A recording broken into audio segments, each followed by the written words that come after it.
Hello, winners. Welcome to Two for the Win podcast with your hosts, Nick and Will, where we share fun and insightful international perspectives on leadership, mindset, travel, and sports to add a little perspective and levity to your day. And today is our Monday Mindset episode where we talk about mindset and leadership. Happy Monday, Nick. Happy Monday, Will. Thank you. Thank you.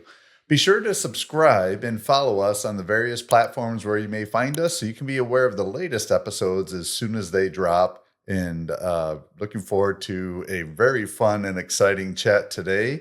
I think today the theme will be around the power of positive thinking, which I know you and I both have a lot of experience and different ideas that have come from that. So I think our listeners will really enjoy today's topic, don't you? Absolutely. I'm looking forward for this one. I think it's going to be amazing content for all our listeners. I agree. And it's fun.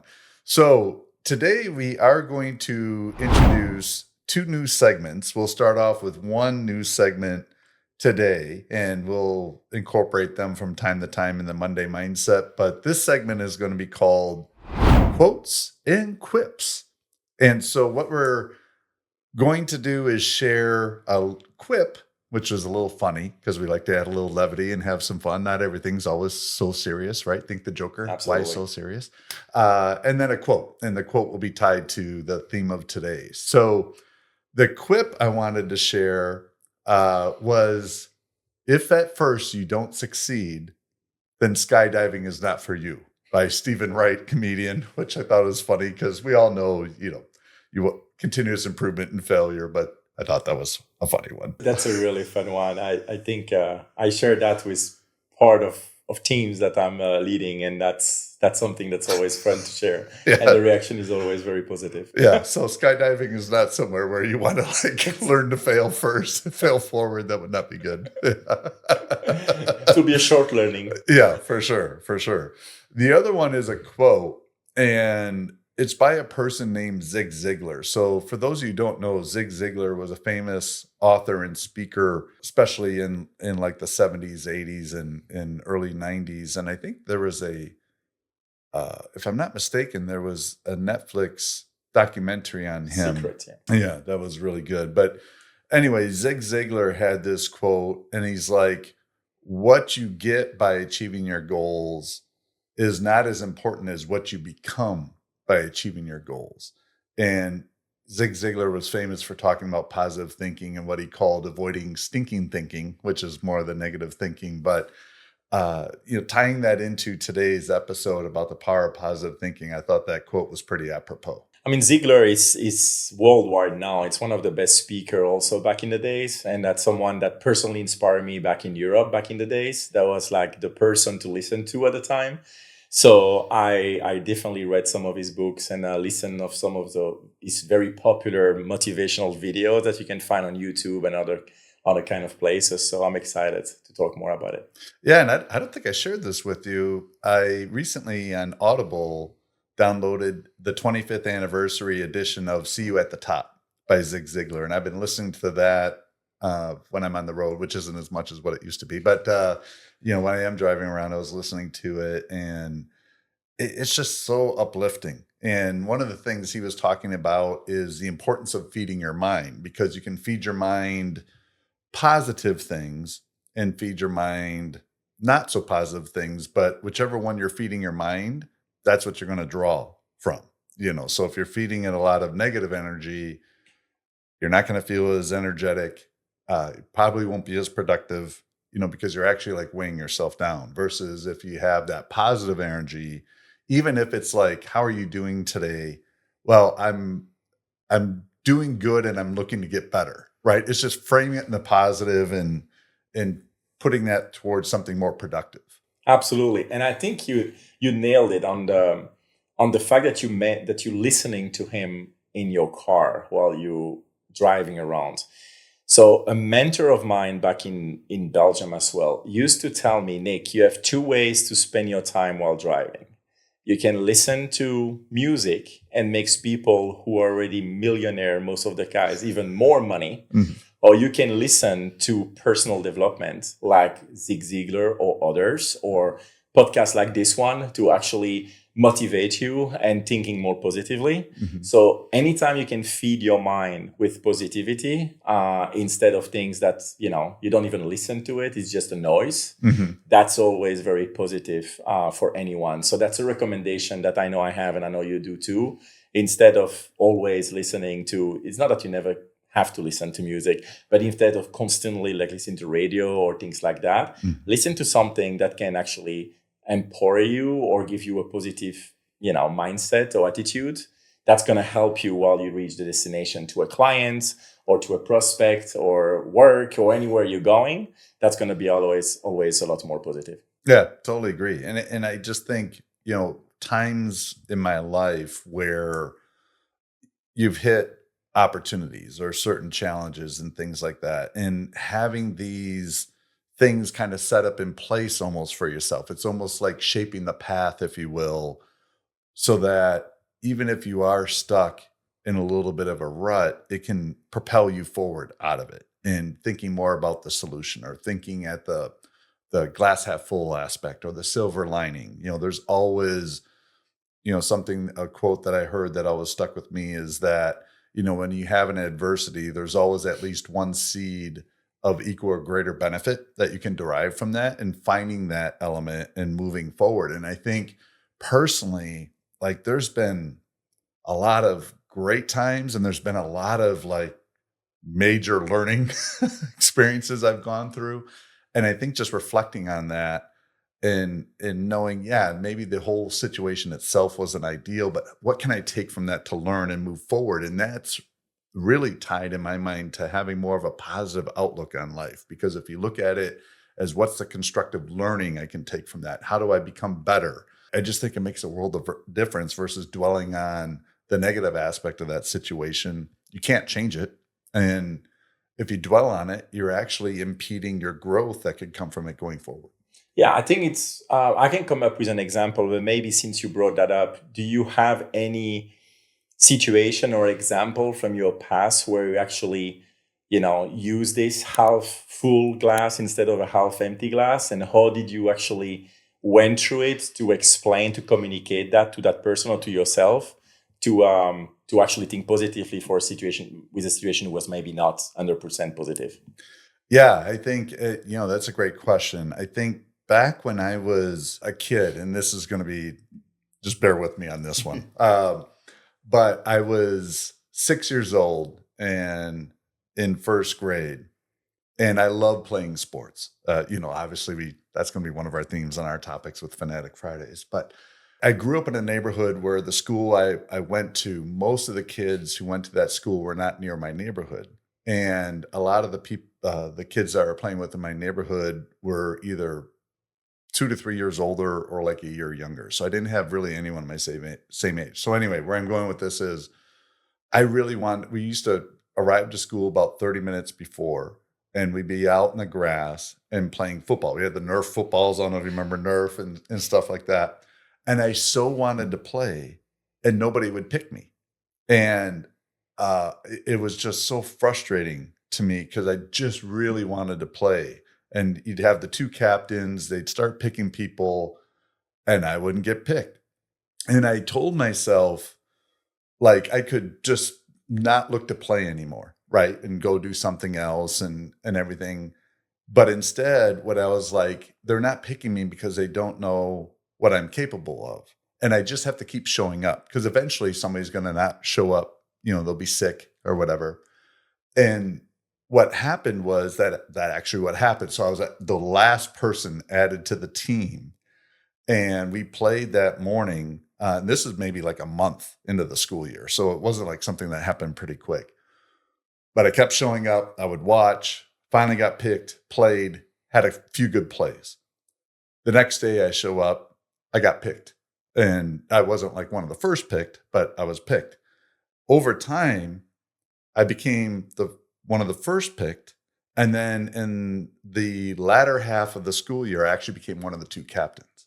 And I think, to me, it was one of the first life lessons about not only perseverance, right? Because I had to keep showing up, and even though I was frustrated and upset when I wasn't playing or getting picked, but it was about the positive belief of if I just get a chance, I'm going to make the most of it. And instead of, having like a revenge type mindset, or I'll show them, or forget it, I'll just go do something else with someone else school. No, I really wanted to play football. And so that was like one of the very early ones. And it just really from there kind of propelled me to, when I'd hit roadblocks, to try to focus on, all right, what's a different path? Like the old adage, one door closes, another one opens, and things like that. And I think that was probably one of the first lessons of having that kind of mindset of positive. I'm going to find a way. I'm not going to dwell on the negative. That's super young and that's impressive. But what gave you that kind of mindset such a young age? It comes from your parents, or it comes from just you born with it? Because I don't know a lot of people at that age who will be able to have that kind of capability to just say, no, I'm going to prove them wrong by showing what I'm valuable, what value can I bring to the team. So that's pretty, I put you on the spot right now, but, Yeah, but that's I'm all right. wondering, I mean, at Yeah. such a young age, it may be probably good for some listener who have kids who maybe wants to to bring something to their family, to their kids, about giving them those tools and to be able to have their children having that kind of mindset. Yeah, that's a great question. I think part of it was I just had such a strong passion for sports. And believe it or not, that passion came from my mom. My dad was not into sports. It was my mom and my grandfather, her dad, that was really into sports. And so I just loved to play. I just wanted to play so bad. What I got from my dad was a little bit more of the defiance. And my dad was a little bit of the defiant type. And he was like, oh, if you say I can't do it, I'm going to show you you can. Right. And I think it was that merger, if you will, of those two different approaches. Like my mom, it was just more the love of something. My dad, it was more the challenge of not being subjugated to anybody. Yeah. And I think I incorporated those two things, and that's what kind of drove it. And don't get me wrong, like there's been plenty of periods in my life where I did maybe raise the white flag a little bit, right? Or I didn't I stayed dwelling in the negative a little bit. But I think more often than not, I've been able to self-realize it and self-propel. And there's a story I won't share in today's episode, but a future story I'll share where I really hit like an extreme level of diversity. It was one of those areas that just really like floored me. But that experience was the one that I think hardened me in the positive to like never go to that level again. But it started at an early age, starting to build those kind of almost like a habit with the mindset. That's amazing. So the love of your mom and then the challenge of your dad makes who you are. Hey, that's pretty amazing. So yes, I mean, I think there are a lot of examples like that are more known, like across the board. People who loves, for example, basketball, with the story of Michael Jordan, who was not picked for his high school team. He was actually number 13 out of 12 picked. So it's pretty, you need to have a pretty solid mindset and believe in yourself to actually say, I'm going to do it. Regardless, he can choose doing something else. I'm going to prove them wrong. And I think when you have a chip on your shoulder, it's true in business, in anything, it can really provide some extra energy and force to reach different level. Pretty cool. I think later, like, because your question really about nature versus nurture is a good one, right? And when I was a teenager, there was a situation where I was in a stretch where I think, like most teenagers, right? Like, everything. Parents aren't going to tell me anything. Teachers aren't going to tell me anything, blah, blah, blah. And my dad gave me a book recommendation. I think I was 16 or 17, but I was in that defiant teenage stage. And the book he gave me was The Power of Positive Thinking by Norman Vincent Peale. And I did read a lot as a kid. I like to read. And I read that book, and I think that book, along with Dale Carnegie's How to Win Friends and Influence People, I read those within a few months of each other. But from different circumstances. But I remember from that, have you ever read that book, The Power? Yes, I Yeah, did. yeah. That one was just really, it struck me at a time because, that book is so uplifting when you read it. And it makes so much sense. It's just very practical. Like you have some people, they'll be like, oh, positive thinking, it's just fluff. There's no real substance to it. You're just faking out your mindset or brainwashing yourself or whatever. And I understand where they're coming from, but I think there's something where you can have positive thinking, but you're not acknowledging reality, right? I think that's not necessarily what I'm talking about. It's about acknowledging reality, but how are we going to move forward? How are we going to be more constructive? Believing in myself, or if I have doubts, finding people who are good at some of those things and building into it. But going back to that book, I remember reading The Power of Positive Thinking by Norman Vincent Peale, and I couldn't put it down. Like I pounded through that book in just a matter of days. And it was almost like I was stranded on a desert and I was becoming, where I just needed water, right? I was becoming severely dehydrated. And that book was like the oasis at that time. And I drank it all in.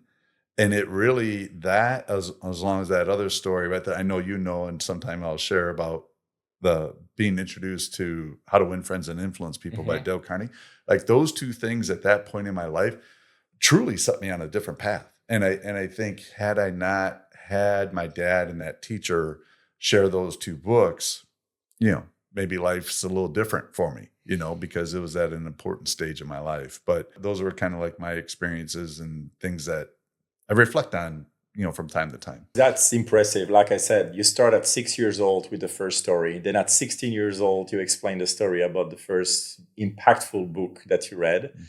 Me, I really started a lot later because when I was 16, I was a professional basketball player. So that was all that mattered to me, like playing ball. And then, of course, what nobody wants to happen is it happens when you have like an injury. It's a very career-ending injury.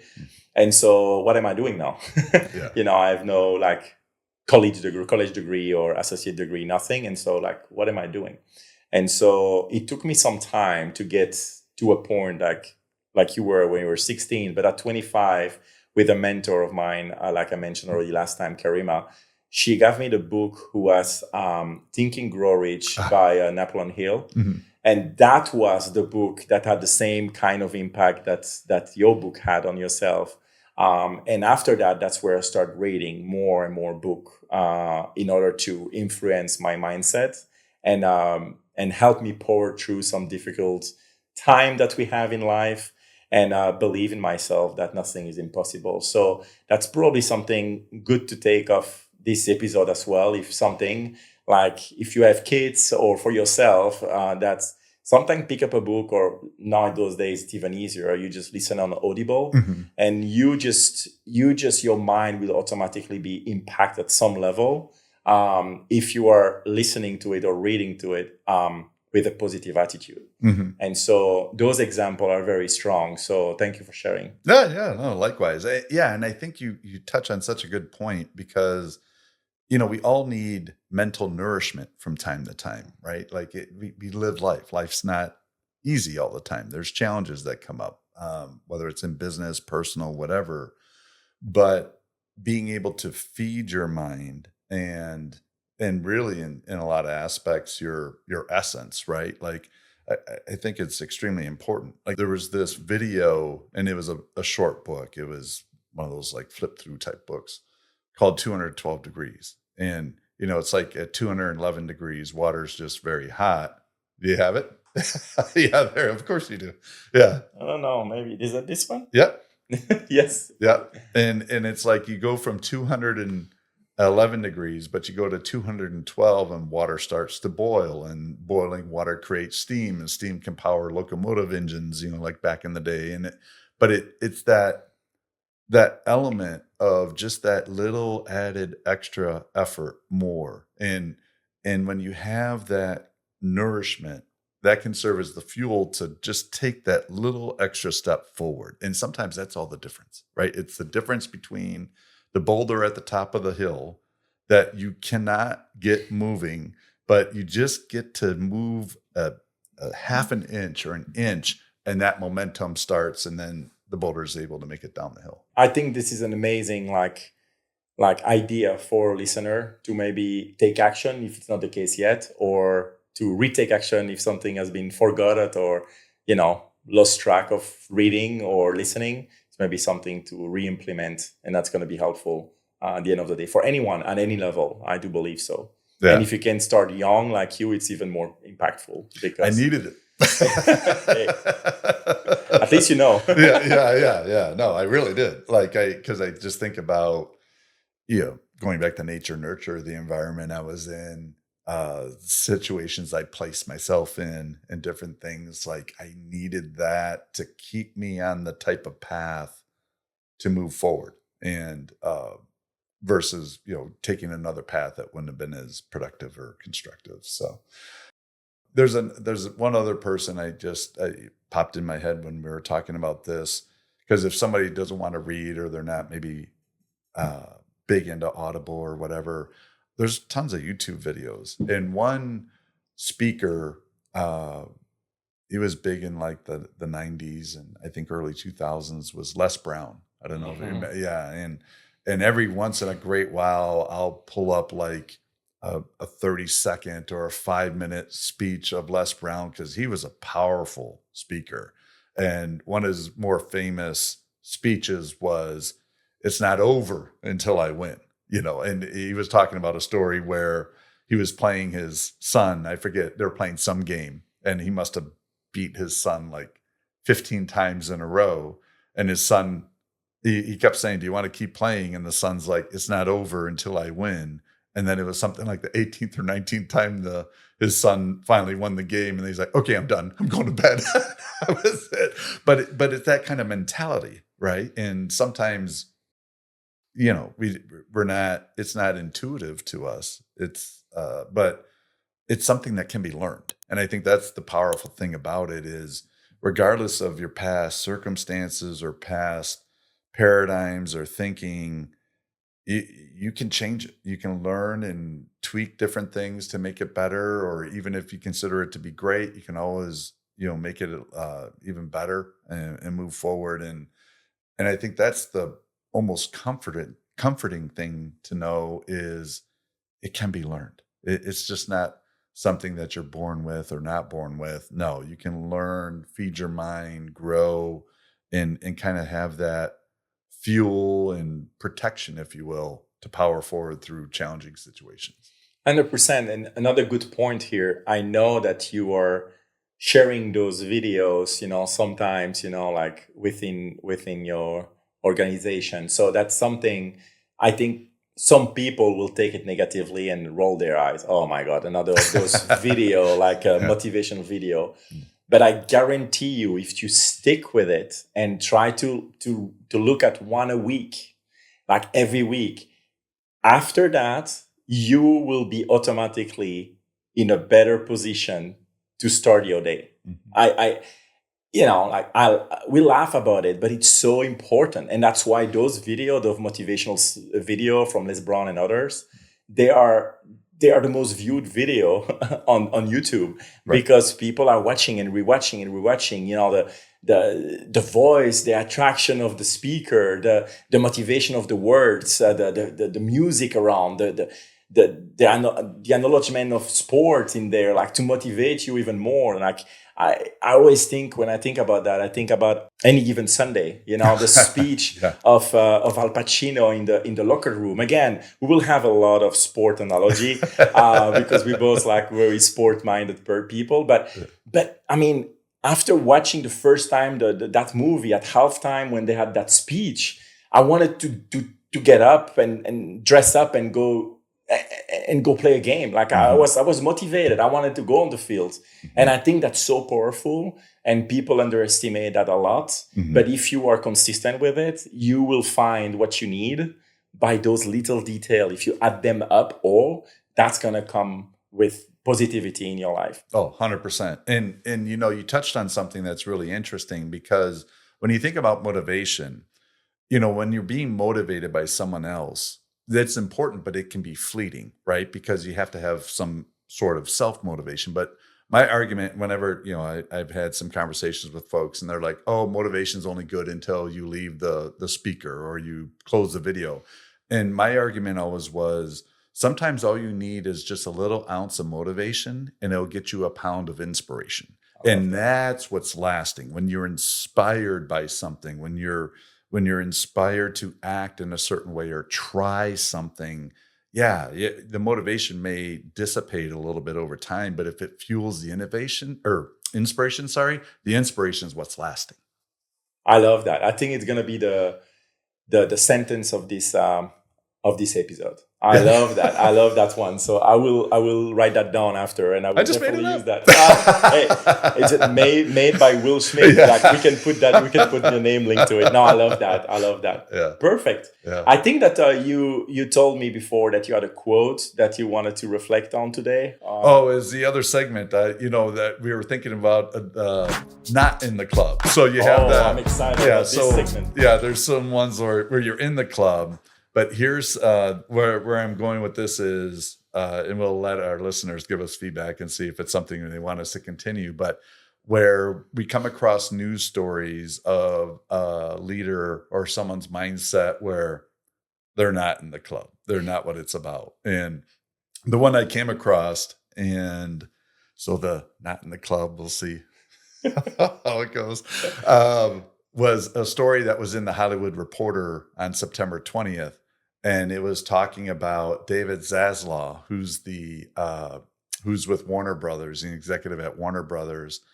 And he had just given himself a significant bonus around the same time they just announced massive layoffs. Oh. And it's that kind of approach to business and just that lack of sensitivity and empathy that just like floors us. And I think you would agree. He's not in the club, right? He's not in our club. No, because totally understand. Commercial businesses are there to make a profit, right? I totally get it.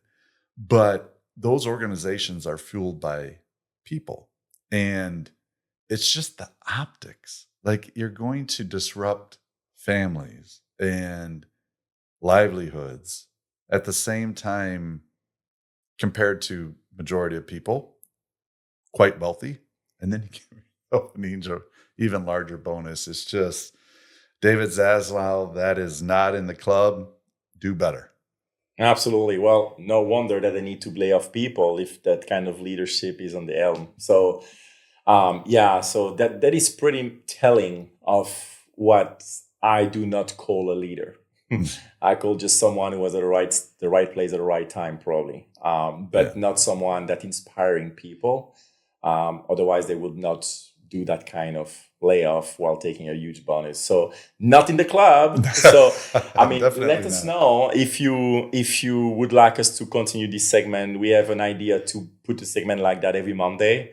So a quote in the beginning and a not in the club at the end, where we can talk about a subject that is actually happening, the last few weeks, and then reflect on this and give our opinion about what it's all about. And then please, again, we would like to have, active listening from our listeners.